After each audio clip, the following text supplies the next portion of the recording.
திருவாரூர் மாவட்டம் வலங்கைமானில் குடமுருட்டி ஆற்றிலும் ஆற்றின் கரைகளிலும் குப்பைகளை கொட்டும் பேரூராட்சி நிர்வாகத்தின் அலட்சிய போக்கு குறித்து புதிய தலைமுறை பிரத்யேக காட்சிகளை எடுத்திருக்கிறது. விவரங்களோடு இணைப்பில் இணைந்திருக்கிறார் செய்தியாளர் மாதவன்.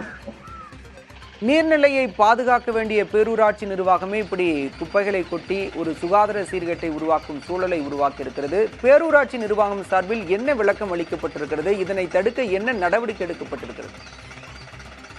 பாலா, திருவாரூர் மாவட்டத்தில் வலங்கைமான் தாலுகாவில் புகழ்பெற்ற பாடைகட்டி மாரியம்மன் கோயில் அமைந்துள்ளது. அந்த கோயில்ல பல்லாயிரக்கணக்கான மக்கள் ஆண்டுதோறும் திருவிழா சமயத்துல பாடைகட்டி காவல் எடுக்கிறப்ப தரிசனம் செய்யக்கூடிய இடம் அந்த கோயில். அந்த கோயில்ல இருந்து சில மீட்டர் தொலைவில் அமைந்துள்ளதான் குடமுருட்டி ஆறு. அந்த குடமுருட்டி ஆறு கிட்டத்தட்ட அந்த பகுதியில பல்லாயிரக்கணக்கான ஏக்கரை பாசன பகுதியில் உள்ள மிக முக்கியமான ஆறு. குடமுருட்டி ஆறுன்னு ஒரு முக்கியமான ஆறு.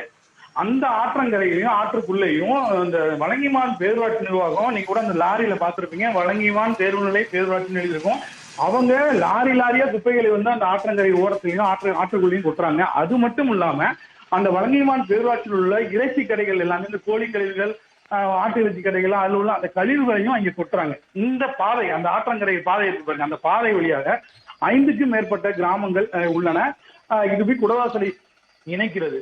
இந்த முக்கியமான அந்த சாலையிலிருந்து நிறைய பள்ளிக்கூட மாணவர்கள் வலங்கைமான்ல உள்ள அரசு மேல்நிலைப் பள்ளி உள்ளிட்ட பல்வேறு பள்ளிகள்ல பயில்றாங்க. பொதுமக்களும் இந்த பாதை வழித்தடத்தை பயன்படுத்துறாங்க. அதனால இதனால ஏற்பட்ட சுகாதார சீர்கேடு, துர்நாற்றம், இதனால இந்த மக்கள் சிரமத்திற்கு ஆலை. இப்ப இன்னைக்கு காலையில